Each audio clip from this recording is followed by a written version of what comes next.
Bonjour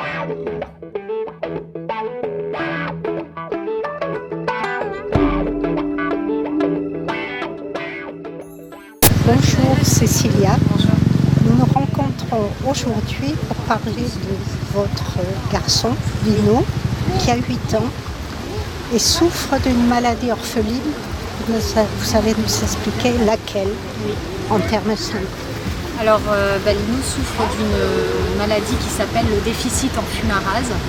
C'est une maladie orpheline qui touche l'énergie. Donc, la fumarase, c'est un acide aminé et qui ne garde pas dans le corps.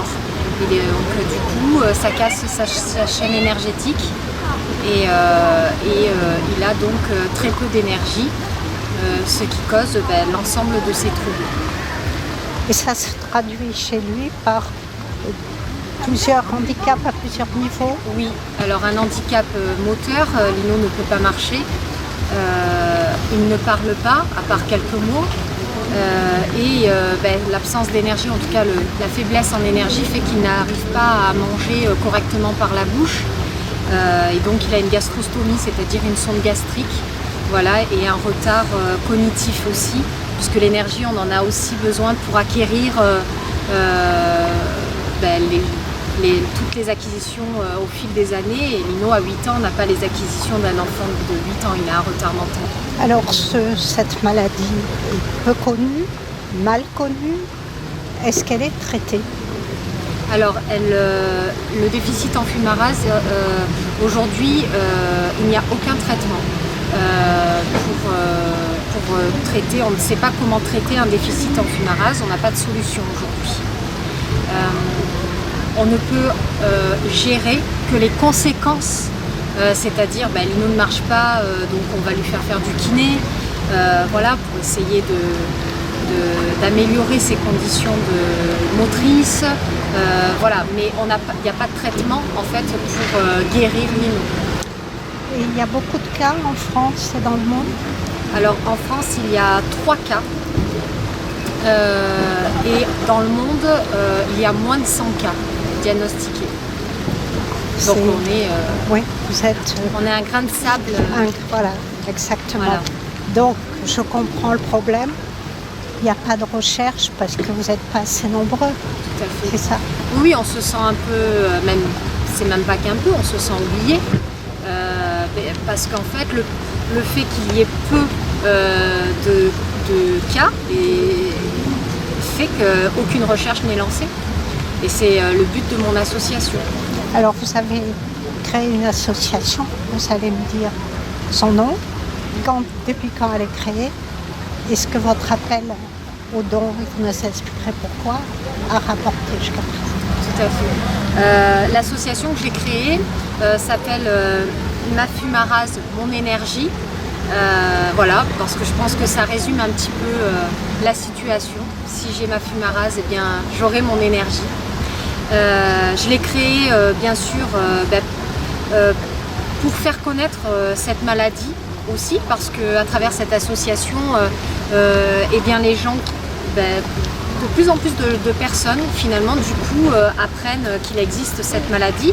Je pense que si je ne l'avais pas créée, eh bien, aujourd'hui, eh bien voilà, encore peu de monde, ou alors dans un cercle familial fermé ou amical, voilà, on connaîtrait cette maladie.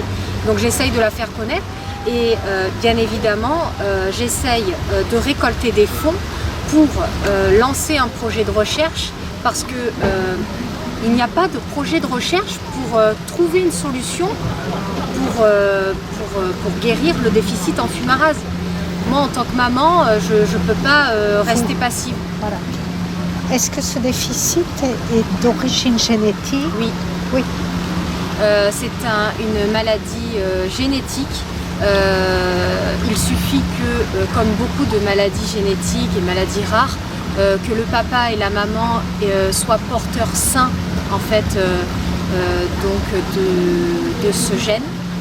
En l'occurrence, nous avons, son papa et moi, le gène de la fumarase qui a été mal construit. On a tous des gènes qui sont plus ou moins mal construits. Et nous, on a ce gène-là, malheureusement, qu'on a transmis à notre enfant. Et donc, est-ce qu'il y a un risque, si vous aviez d'autres enfants, est-ce qu'on ferait des recherches? Alors, oui, si le papa de Lino et moi, après Lino, ce qui n'a pas été le cas, mais si nous avions voulu avoir un autre enfant, connaissant maintenant le gène, on aurait pu bien faire comme une amyosynthèse, voilà, pour voir si l'enfant était porteur ou pas de la maladie. Alors, pour lancer la recherche, vous savez, il nous faut des fonds. Est-ce que votre appel commence à être entendu? Alors, on a démarré il y a maintenant 2-3 mois et déjà cet appel a bien été entendu puisque j'ai lancé une cagnotte Litchi, voilà, on a fait pas mal d'événements et effectivement les gens ont été généreux puisque on atteint aujourd'hui un peu plus de 10 000 € entre la cagnotte et les dons par d'autres moyens comme chèques et espèces. Voilà, bien évidemment, voilà, le combat ne fait que continuer. Alors après, au niveau de la recherche, quels sont vos contacts pour faire démarrer une étude? Alors, si je lance justement cette cagnotte, c'est parce que moi, depuis que Lino est né, en tout cas depuis que j'ai appris sa maladie et que j'ai appris qu'il n'y avait pas de traitement, mais également pas de recherche sur cette maladie précise, j'ai essayé de pousser un peu toutes les portes pour que quelque chose soit fait. Et 8 ans après, puisque Lino a 8 ans, un laboratoire aujourd'hui qui est privé, un laboratoire privé qui s'appelle Apteus, qui est basé sur Lille et qui a vocation à traiter notamment des recherches des maladies métaboliques comme Lino, et accepte de lancer un projet de recherche pour le déficit en fumarase, ce qui est non seulement inespéré, mais c'est unique en fait, hein. Dans le monde il n'y a jamais eu ce type de recherche là pour cette maladie. Donc la difficulté c'est qu'il faut récolter des fonds parce que c'est un laboratoire privé et donc à partir de là le coût de la recherche coûte 65 000 €. Raison pour laquelle voilà, je fais appel à toute âme généreuse, à toute personne voilà, qui voudra bien nous aider pour qu'on récolte cette somme et qu'on arrive à ce montant. Voilà, si on arrive à ce montant, le projet pourra vraiment commencer et se finaliser. Et on pourra tenter de tester 1800 molécules sur le gène de la fumarase pour voir si l'une de ces 1800 molécules vient à réparer le déficit. Voilà. Et comme cela n'a jamais été testé, il se peut très bien que très facilement dans les 1800, il y en ait une qui va fonctionner. Voilà. Donc c'est le but de mon association, le but de notre combat. Et bien évidemment, je pense bien évidemment à mon fils, mais je pense bien déjà à ces 2 autres enfants que je ne connais pas mais qui vivent avec la même maladie et avec tous ces autres enfants parce que en fait aujourd'hui il n'y a que des enfants, c'est-à-dire que c'est une maladie qui est encore récente, donc on est sur une maladie qu'on a réussi à diagnostiquer il y a une vingtaine d'années. Donc aujourd'hui on est sur des nouveau-nés à des jeunes adultes. Donc aujourd'hui voilà, ce sont des enfants, des adolescents qu'on viendrait aider. Et bien évidemment si ce projet aboutit, et comme me l'a dit le laboratoire, d'ailleurs c'est prévu dans le contrat de recherche, ça viendrait aider Lino, mais ça serait certainement peut-être étendu du coup à ces autres familles, donc ça pourrait aider beaucoup d'enfants. Alors aujourd'hui, votre vie au quotidien et la vie de Lino s'organise comment? Alors aujourd'hui, c'est beaucoup d'organisation. Lino donc, est dans un centre qui s'appelle l'Institut d'éducation motrice d'Olbia à Hyères. Nous avons la chance d'avoir une place parce que là aussi c'est un autre combat. Donc on a la chance d'y être maintenant depuis 4 ans. Lino s'y sent très bien et donc il y va le matin et on le récupère le soir à 4h30. Là aussi ça reste de l'organisation puisque habitant Sanary et l'Institut étant à Hyères, c'est toujours beaucoup de logistique, voilà. L'Institut a un bus, il faut savoir que l'Institut a des bus qui peuvent venir chercher nos enfants, nous les ramener.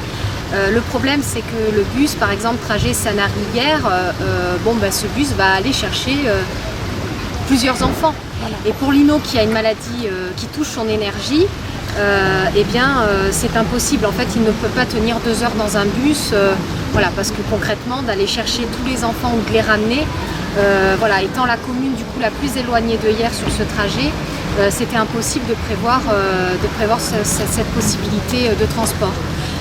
Donc on s'organise autour de Lino pour l'accompagner et pour le ramener, pour qu'il puisse avoir cette chance d'être bien encadré, de faire un petit peu d'école le matin, adapté bien sûr à ses capacités, et des soins l'après-midi qui sont donc tout sur place. Donc quelque part c'est pensé quand même à son énergie puisque tout est sur place. Kiné, orthophonie, ergothérapie, psychomotricité, tout est pris en charge. Et après, la vie à la maison, c'est une vie de famille, j'allais dire ordinaire. Et votre vie professionnelle, est-ce qu'elle est impactée? Elle est adaptée, ah oui, bien évidemment, oui, forcément. Alors moi je suis avocate, c'est une profession que j'ai toujours voulu faire. Et lorsque nous avons appris la maladie de Lino, il est vrai que la question s'est posée de la poursuite de ma profession. Alors, j'allais dire les premières années, bien évidemment que on était plus dans la survie de Lino que dans l'organisation familiale, puisque son absence d'énergie au départ, c'était très difficile. Mais j'ai eu autour de moi ma famille qui a fait bloc autour de moi, qui m'a permis de continuer ma profession, qui m'a aidée moralement, et dans tout le temps qu'elle a consacré. Et mes amis, confrères aussi, qui ont fait bloc aussi autour de moi lorsque j'étais hospitalisée avec mon fils pendant 1 semaine, gérer mon cabinet, ça a été les débuts, les premiers mois, la première année. Et après, quand les choses se sont un peu stabilisées par rapport à Lino, on va dire que sa vie n'était plus, en tout cas on n'était pas dans une peur quotidienne, et qu'on a stabilisé son état. Mon but c'était de montrer à mes enfants que quand on aime sa profession, quand on aime la vie, il faut quand même continuer à se battre. Et donc ça a été mon moteur et ça l'est toujours aujourd'hui. J'aime ma profession et donc j'ai toujours essayé de réussir à continuer à exercer une profession afin que la maladie, le handicap ne soient pas les moteurs principaux de notre vie. Voilà. Que pensez-vous de la décision d'aider les aidants? Vous savez qu'il va y avoir donc une aide, je crois, de 40 € par jour pour les personnes qui doivent aider des proches qui sont soit handicapés, soit malades. Alors je crois que les 40 €, il me semble, cela concerne que durant les congés en fait, parce que il faut savoir que quand on est aidant, donc je suis aidant de mon fils, j'ai le statut d'aidant aussi familial pour mon fils, parce que bien évidemment j'ai adapté mes heures en fonction de lui. Donc c'est toute une organisation, mais forcément j'ai un temps allégé par rapport à cette organisation.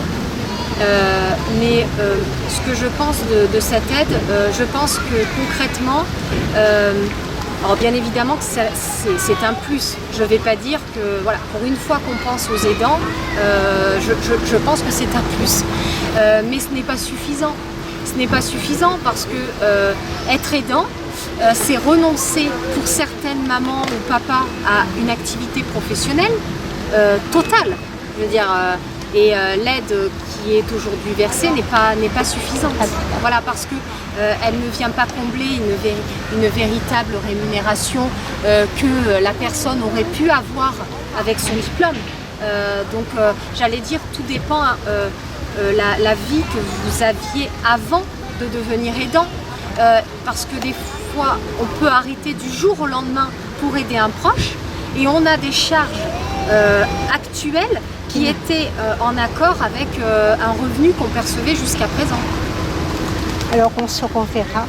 Vous nous tenez au courant pour nous dire si Tout à fait. le labo commence la recherche et J'espère. pour nous donner des nouvelles de lui. Oui. Merci. Merci à vous.